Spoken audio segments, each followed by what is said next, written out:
युग में भरो। तो कहा ये भी नहीं होगा मेरे राज्य में, यहीं करो यहीं भरो, उसके बाद में मरो। कहा यही सब करना पड़ेगा। और अच्छाइयां हैं, कहा और अच्छाइयां हैं। क्या अच्छाइयां हैं? मेरी बात सुनो। हमारे भाइयों के राज्य में पहले इंसान बरसों तक भगवान का भजन करता था, लेकिन भगवान प्राप्त नहीं होते थे। और हमारे राज्य में कहीं पर किसी के कोई दर्द होता है, थोड़ी देर भगवान का नाम लिया, वो भी शांति। और अच्छाइयां हैं, का मेरे अंदर अच्छाइयां हैं, मेरे अंदर इतनी अच्छाइयां हैं कि मेरी बात सुनो कि सोना में है तो जो सुगंध नहीं लातो है, कस्तूरी में है तो सुरंग नहीं लाई है। अरे एक एक दो सुहर एक में लगाओ है, क्यों पागल भई तलवार उठा तो। एक ना एक दो सहर एक में लगाए हैं। परीक्षित कहने लगे कि देख अब तुझे मैं मारेंगे भी नहीं और ऐसे छोड़ेंगे भी नहीं, तुझे रहने के लिए कुछ जगह में देता हूँ, वहां पर तेरा निवास होगा। कहाँ निवास होगा? मेरी बात सुन कलयुग।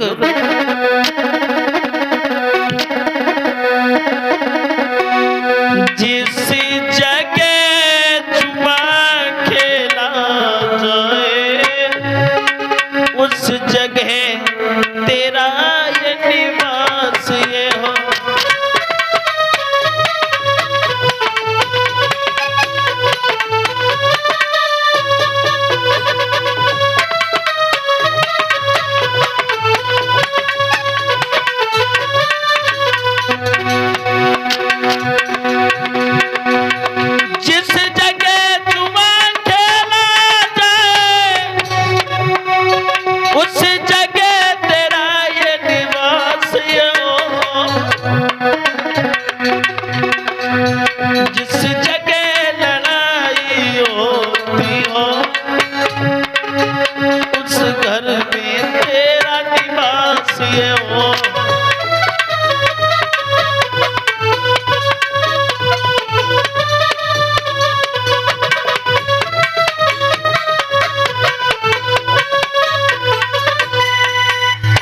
काहे कि मैं तुझे जगह देते रहने के लिए सुन।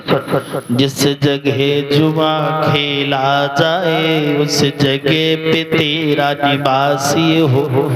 जिस जगह झूठी गपोड़ियां चलती हो, उस जगह पे तेरा निवासी हो। जिस जगह पे मधुरा मांस खाओ, उस जगह पे तेरा वासी हो। जिस मुख से राम का नाम न हो, उस मुख में तेरा वासी हो। जिस घर में सुबह से शाम तक लड़ाई झगड़ी होती हो में, उस जगह पे तेरा निवासी हो। ये इतना ये तुझी को ध्यान रहे। कलयुग का वास कहाँ कहाँ है? जहाँ झूठी गपड़ियां लड़ती है, वहाँ कलयुग का वास रहता है। जिस मुख में राम का नाम नहीं होता, वहाँ कलयुग वास करता है। जहाँ सुबह से शाम तक लड़ाई झगड़े होते हो, उस घर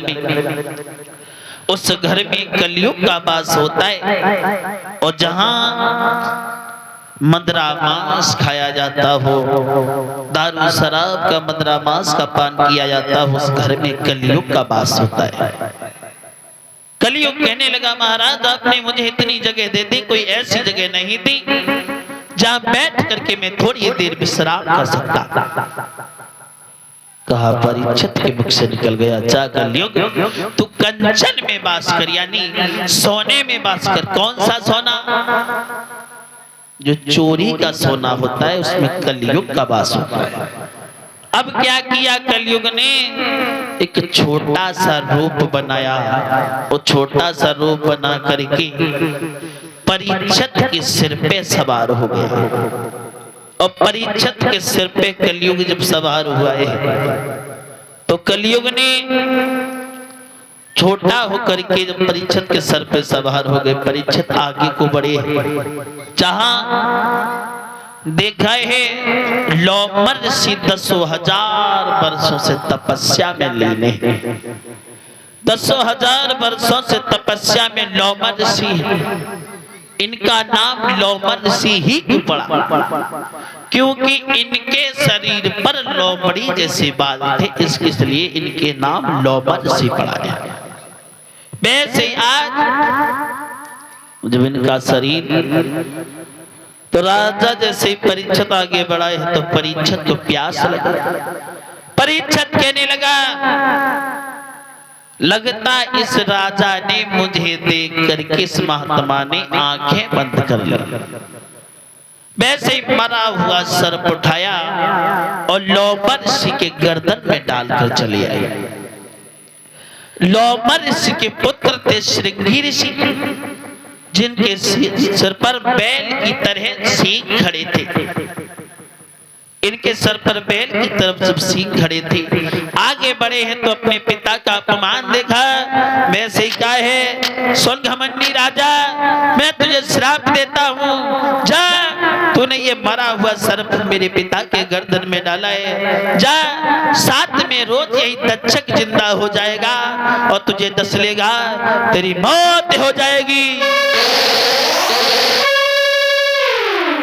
श्राप दे दिया है। और आगे बड़े परीक्षित जब घर पर पहुंचे तो वही मुकुट उतार करके रखा। परीक्षित को एकदम से ध्यान आ गया कि मैंने ये क्या कर दिया, मरा हुआ सर्प मैंने महात्मा के गले में डाल दिया, अपमान कर दिया, और श्रृंगी ऋषि ने मुझे श्राप दे दिया है। तो कहा अब मैं क्या करूं, अब मेरा कैसे उद्धार होगा? वही एकदम से रो करके सारी बात बताई और आगे बढ़े तो भाग करके एकदम से दोनों पैर पकड़ ली, कहा मुझे माफ करना। तो वैसे ही लोमर ऋषि कहने लगे हैं, बेटा दिया हुआ श्राप कभी वापस नहीं हो सकता है। और तुम्हें एक युक्ति बताते कि भगवान की श्रीमद् भागवत कथा सुनने को मिले। देखो मौत तो तुम्हारी होगी, लेकिन सर्प का काटा हुआ नरक योनि में जाता है तो तुम नरक योनि में नहीं जाओगे, स्वर्ग योनि में जाओगे। भगवान की कथा सुनने को मिले। परीक्षित तो वापस चले गए हैं।